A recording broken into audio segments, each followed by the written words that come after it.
ছেলেরা সাবধান, মার্কেট করার সময় ভুলেও দুই ধরনের পোশাক কখনো কিনবা না, তাহলে আল্লাহ পাকের লানত তোমার উপর নাজিল হতেই থাকবে, তোমার জীবনটা অশান্তিতে চলে যাবে।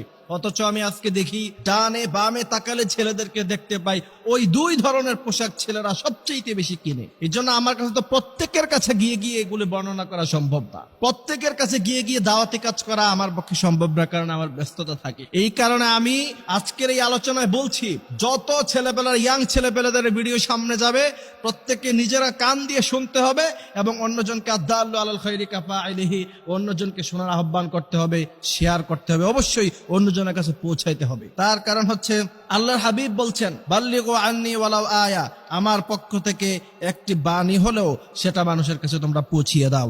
অসংখ্য হাদিসের কিতাবের মধ্যখানে হাদিস এসেছে, আল্লাহর হাবিব সাল্লাল্লাহু আলাইহি ওয়াসাল্লাম বলছেন, দুই শ্রেণীর জাহান্নামীদেরকে আমি এখনো পর্যন্ত দেখি নাই।